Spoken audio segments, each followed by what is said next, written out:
I did not raise my voice. I did not curse.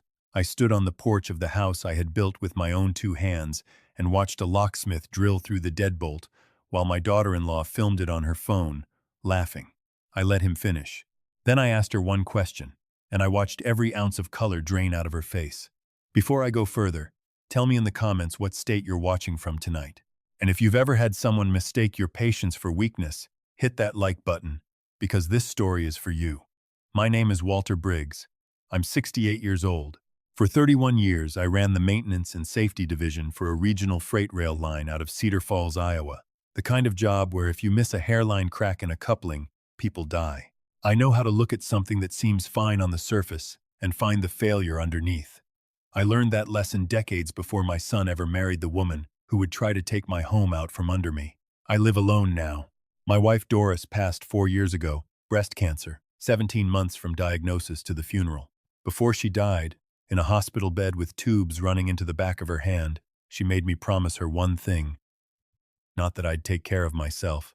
Not that I'd keep the garden going, though I have.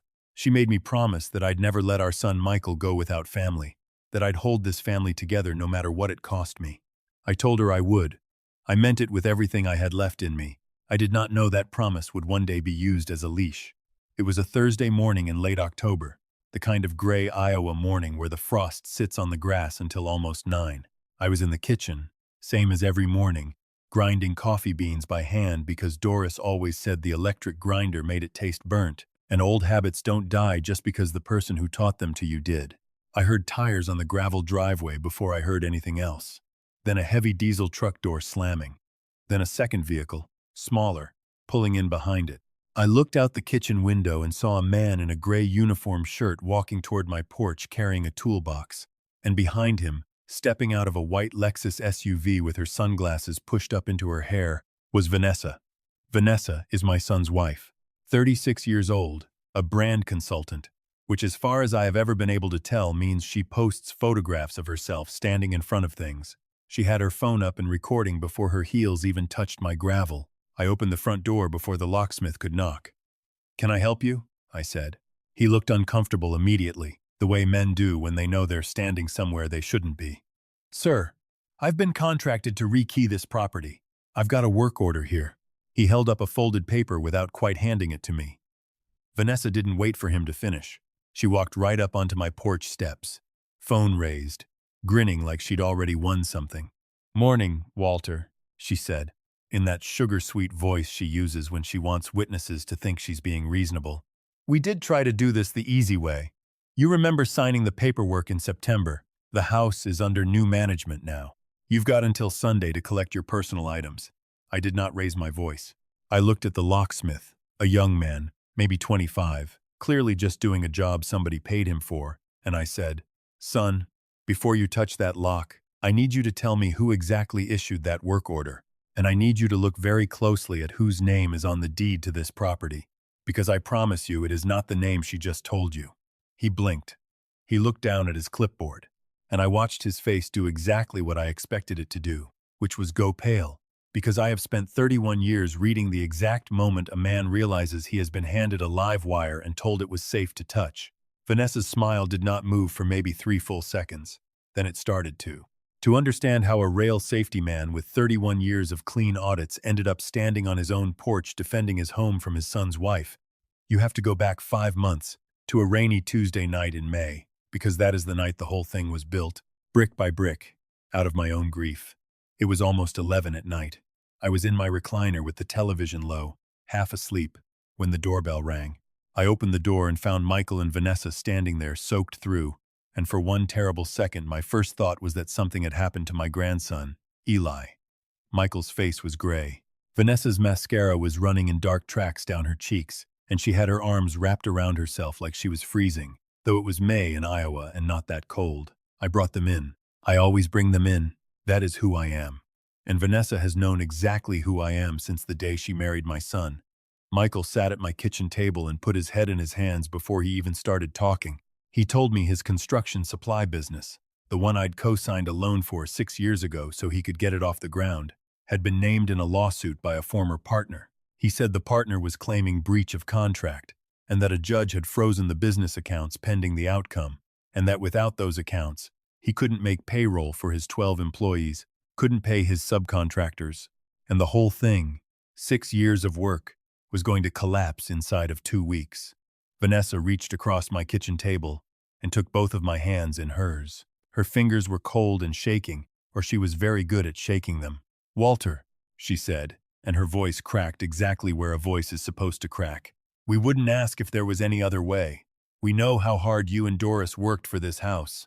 But Michael needs collateral the bank will actually accept, something with real equity behind it, or he loses everything he's built.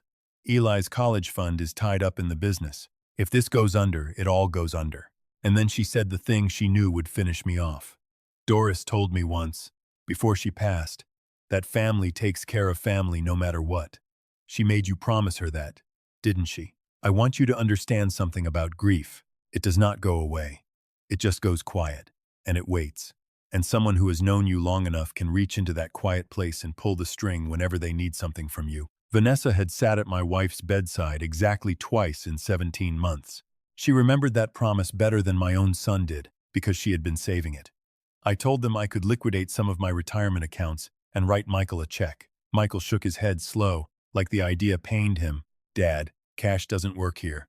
The bank needs collateral on the books, a hard asset, something with real recorded value, or they won't even look at the loan application. It's not about the money, it's about what the bank can see." Vanessa jumped back in before I could think it through. "There's a simple legal structure for this, Walter. It's called a family limited partnership. People do it all the time to protect assets and avoid estate taxes down the road. We just need to transfer the property title into the partnership, with Michael as managing partner so the bank can see it as an asset base. You still live here. Nothing changes for you day to day. It's paperwork. It's protection, not a transfer of anything real." It sounded reasonable. It sounded exactly as reasonable as something needs to sound when it is designed by someone who has spent years studying exactly how to sound reasonable to me specifically. I agreed. God help me. I agreed, on the condition that I review everything first with fresh eyes in the morning. The next afternoon, Michael came back alone with a folder of documents and a mobile notary, a heavy-set older woman who barely looked up from her stamp the entire time. I read through the family limited partnership language. It matched what they'd told me. Somewhere in that stack, though, tucked between 2 pages of boilerplate I skimmed too fast because I trusted my own son to hand me an honest stack of paper, was a quitclaim deed. I signed it without ever reading its actual title. I found that out much later. That signature, buried in trust, 4 months before that October morning, was the entire foundation of what came next. Now here is where I need to tell you something that is going to sound strange coming from a man who just told you he got fooled. I am not, and have never been, a careless man. 31 years inspecting rail infrastructure teaches you that the failure is never in the part everyone's watching. It's in the part nobody thought to check. 2 years before any of this happened, back when Doris was still alive and healthy, and this whole nightmare wasn't even a shadow on the horizon yet, I had done something quiet, something I never mentioned to Michael or Vanessa because there was no reason to. On the advice of my accountant, worried about a lawsuit-happy neighbor, and a hairline fracture case from my old rail days that never fully went away, I had placed this house and the 11 acres around it into an irrevocable trust, naming myself as beneficiary for life, and a local trust bank as independent trustee. The property could generate income for me. It could shelter me. It could not, under any circumstance, without the trustee's independent signature and a court order, be sold, transferred, mortgaged, or claimed by anyone, including me. Which meant that whatever Vanessa had actually gotten me to sign in that stack of papers back in May, whatever quitclaim deed had been sitting under the partnership documents, it was worth exactly nothing. You cannot give away a house you do not legally own. I did not know any of this consciously standing on my porch that October morning. What I knew was simpler. I knew that no signature of mine, on any document, could have transferred this land to anyone, for any reason, since the day I signed that trust. And so when Vanessa showed up smiling with a locksmith, my first calm thought was not fear. It was curiosity about exactly how deep a hole she had just dug for herself and for my son. I let the locksmith stand there a moment longer, his toolbox still shut, sweat starting at his hairline despite the cold. "Ma'am," he said carefully to Vanessa, "I think I need to call my office before I do anything here." "You don't need to call anybody," Vanessa snapped, and for the first time that sugar was gone from her voice entirely. The paperwork's filed. Show him, Michael. I hadn't even noticed Michael get out of the truck. He came up the walk, holding a manila folder against his chest like a shield, and he would not look at me. 34 years old, my only son, a boy I taught to change a tire and check oil and read a torque wrench, and he stood in my yard staring at his own shoes. Michael, I said, and my voice was even, because I have learned that even is the only volume that makes cowards nervous. Look at me. He did, for about half a second, and what I saw in his face wasn't cruelty. It was shame trying very hard to disguise itself as resolve. That told me something important. This wasn't his plan. He was a passenger in it, the way a lot of good men become passengers in their wives' worst decisions, one small compromise at a time, until they're standing in their father's driveway holding an eviction notice they can't quite bring themselves to hand over. Vanessa, I said, turning to her, keeping my hands loose at my sides. Before this young man touches my door, I want you to tell me, specifically, what document you filed, with what county, and under what property description. Because I signed a family partnership agreement in May, I did not sign away this house, and I would very much like to know what you think you're holding. She held up a stapled packet, and I watched her hand tremble slightly even as her chin stayed lifted in defiance. Quitclaim deed, filed with the county recorder's office in September. Transfer of the property to Sutton Ridge Holdings, of which Michael is managing member. It's done, Walter. It's recorded. You can be upset about it, but you can't undo it. I nodded slowly, and I let a long, quiet minute pass, because silence does something to a guilty person that arguing never does. It makes them fill the space with more of their own lies. That's very interesting. I finally said, because this property has been held in an irrevocable trust since 2 years before you two ever set foot in my kitchen crying about a lawsuit.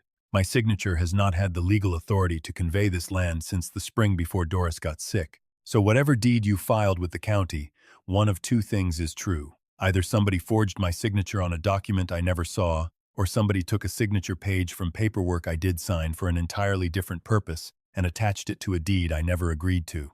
Either way, ma'am, you didn't buy a house. You bought yourself a federal mail-and-wire fraud case, because I'd bet good money that loan you used this deed to secure didn't come from a hometown bank teller handing you cash out of a drawer.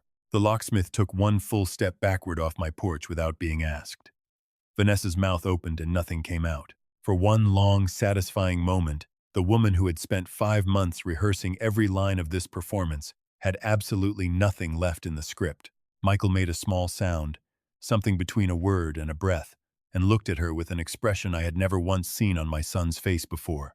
It was the look of a man realizing, in real time, standing in his childhood driveway, exactly what his wife had actually done, and exactly what she had let him become a part of. I want to tell you that I felt triumphant in that moment. I did not. I felt something closer to grief, fresh and specific. Because watching your son's face collapse under the weight of a truth you already knew is not a victory. It's a funeral for the boy he used to be, or at least the version of him you'd hoped was still in there. But grief and mercy are not the same thing, and I had made a promise to a dying woman that I would protect this family, not that I would protect the people actively trying to destroy it. Locksmith, I said, keeping my voice level. I'd appreciate it if you'd document the work order you were given and who signed it, for your own protection. You're not in trouble here. You were hired under false pretenses. I'd get that in writing today if I were you. He nodded fast, already backing toward his van, phone out, clearly done with this job in every sense of the word. Vanessa rounded on me, and here the mask slipped further than I think she meant it to. You think a piece of paper is going to save you, old man? You've got no idea what we've already put in motion. The loan's dispersed. The money's gone. You fight this and you drag Michael down with you, and Eli loses his father to a courtroom for the next 3 years. Is that what Doris would have wanted? You destroying this family to protect a house. There it was. The same string, pulled one more time. The dead wife card played a second time in 5 months because it had worked so well the first. I let it sit in the cold morning air for a moment before I answered. Doris made me promise to protect this family, I said. She did not make me promise to hand it to whoever decided to hollow it out from the inside. You want to talk about what she would have wanted? She would have wanted her granddaughter to have grown up understanding that love is not the same thing as leverage. So no, Vanessa, I am not going to be quiet, and I am not going to be reasonable, because I have already been reasonable for 5 months, and reasonable is exactly what let you walk a forged deed past a county clerk. I could see the calculation happening behind her eyes, the same fast, cold math I'd watched her do at Thanksgiving 3 years running, deciding in real time which version of herself would get her what she wanted next. She landed, as she always does, on aggression. "You don't have proof of anything," she said. "It's your word against a filed public document." "No," I said. And this is the part where I finally let myself feel something close to peace. "It's my word. A notarized, irrevocable trust document dated 2 years before your quitclaim deed, and the trust officer at Cedar Falls Fidelity Bank, whom I have already had on retainer as my attorney for the last 6 weeks. That last part landed like a physical blow. Her whole posture changed. Here is what I have not yet told you, and it's the part of this story I am least proud of and most certain was necessary. I did not just find out about that quitclaim deed on this October morning. I found out about it 11 days earlier. The trust bank sends me an annual statement every September, standard practice, an accounting of the property held under the trust for my review. This year's statement arrived with an unusual notation flagging an attempted lien filing against the property that the trustee, per the terms of the trust, had automatically rejected and reported. That's how a trust protects you. It isn't just that the property is untouchable. It's that any attempt to touch it trips a wire. And the wire had tripped in early October, 11 days before Vanessa ever pulled into my driveway with a locksmith. I called the trust officer, a careful, quiet woman named Patricia Alvarez, who has managed that trust since Doris and I set it up. She pulled the recorded documents. She showed me exactly what had been filed, exactly whose signature had been forged onto a warranty deed that had never once crossed my kitchen table, because the September signing had only ever produced the partnership paperwork and, tucked beneath it, a signature page that had clearly been lifted and reattached to something else entirely. Patricia had already contacted the county recorder's fraud unit. She had already contacted an attorney, and she strongly suggested, given the size of the loan Vanessa and Michael had apparently taken out against a property they never legally owned, that federal authorities would want to be involved, because loans of that size, secured through a federally chartered bank using fraudulent collateral documentation, do not stay a local matter for very long. I could have called the police the moment I found out. I could have had Vanessa arrested 11 days earlier, quietly, without an audience, without a locksmith standing on my porch. I chose not to. I chose to let her walk fully into her own trap, publicly, with a witness who worked for a licensed contractor and had every incentive to remember exactly what he saw. I did that because I wanted there to be no version of this story where Vanessa could later claim confusion or misunderstanding, or a father-in-law who panicked and overreacted. I wanted the moment where the truth landed to be undeniable, in daylight, on my own porch, in front of a stranger with a business to protect. That is the engineer in me. You do not just fix the crack. You document exactly how it formed, so no one can ever claim it wasn't there.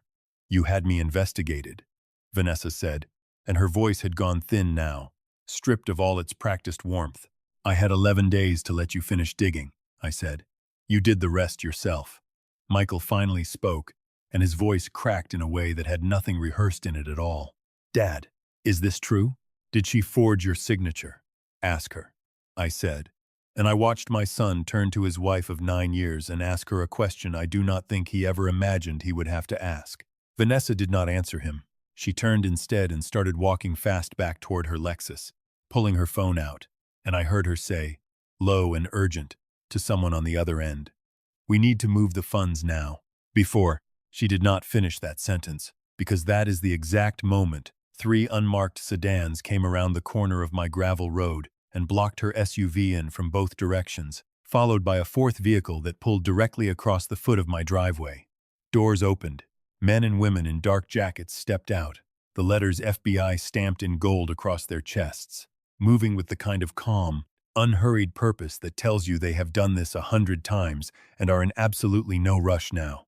Vanessa froze with her phone still against her ear. The lead agent, a woman named Diane Okafor, who I had spoken with twice already by phone in the previous week, walked up my driveway and gave me a single nod before turning her full attention to Vanessa. "Vanessa Briggs, we need you to end that call and step away from the vehicle." I watched the phone drop from her hand onto the gravel. I watched the woman who had called Doris's memory into service twice, who had forged my signature, who had gambled $2 million of fraudulently secured loan money on the theory that a 68-year-old widower wouldn't check his own paperwork, stand frozen in my driveway while an agent recited words I had only ever heard on television. Michael did not get arrested that morning. Diane had told me, carefully and more than once, that the evidence clearly showed Vanessa as the one who forged the signature and orchestrated the loan application, and that Michael's business records showed no direct involvement in the fraudulent filing itself, only in benefiting from money he may not have known was obtained illegally. He would face his own reckoning, civil at the very least, and there would be a long road of questions about what he did and didn't choose to look away from. But he did not go into the back of a federal vehicle that morning. He sat down hard on my porch steps instead, put his face in his hands, and made a sound I had not heard out of my son since he was 7 years old, and broke his arm falling out of the oak tree in the backyard. I did not go sit next to him right away. I let him have that alone for a minute, because some things a man has to feel the full weight of before anyone else can stand next to him in it. Vanessa did not go quietly. She twisted against the agent's grip and looked up at me on the porch, and for one final moment the mask came back on, one last performance. "Walter, please, think about Eli. Think about what this does to your grandson, having his mother taken away in handcuffs. Is your pride really worth that?" I looked at her for a long moment. "You should have thought about Eli," I said, "before you decided his grandfather's home was collateral. I did not do this to punish you, Vanessa. I did this because I promised my wife I would protect this family, and it took me 5 months to understand that protecting this family meant protecting it from you." They put her in the car. The convoy pulled away down the gravel road, dust rising behind it in the gray October light, and the quiet that came after was the loudest thing I have ever heard in my life. Michael stayed on my porch steps for a long time. Eventually, he asked if he could come inside. I made coffee, the same way I always do, grinding the beans by hand, and I set a cup down in front of him without a word. He told me things I won't repeat here. Things about how deep it had gone, how many times he'd had a chance to ask harder questions and didn't, how much of it he genuinely hadn't known and how much he suspects now. He simply hadn't wanted to know. I am not going to sit here and tell you my son is innocent. I'm also not going to tell you he's the same as her. There's a difference between a man who builds a trap and a man who walks into one because he was too afraid to ask his own wife an uncomfortable question. Both of them did damage. Only one of them did it on purpose. It has been a little over 4 months now. The federal case against Vanessa is still working its way through the system. And from what Patricia and my attorney tell me, the wire fraud and bank fraud charges alone carry enough weight that a plea deal seems likely before it ever sees a jury. Michael has moved into a small apartment in town. He's in counseling, and more importantly, he brings Eli out to the house every other weekend, and we sit on that same porch. And I teach my grandson the same things I taught his father: how to check the oil, how to read a level, how to notice the small thing before it becomes the big thing. I still keep that trust paperwork in the same fireproof safe where Doris used to keep her mother's rings. Not because I need to look at it. I know exactly what it says. I keep it there because some promises are worth putting somewhere fireproof, worth protecting the way you'd protect anything else you can't afford to lose twice. I made a promise to my wife on the worst day of my life, and I kept it. Not the way anyone expected me to, and certainly not the easy way, but I kept it. If there's one thing I'd want you to take with you from this, whoever you are, wherever you're watching from tonight, it's this: love your family with everything you have. Show up for them at midnight in the rain, if that's what they need. But do not confuse love with blindness. And do not let anyone, no matter how many tears they cry at your kitchen table, convince you that protecting yourself is the same thing as abandoning them. Sometimes the most loving thing a father can do is stay perfectly calm, keep his own paperwork in order, and let the people trying to hurt him finish proving it themselves.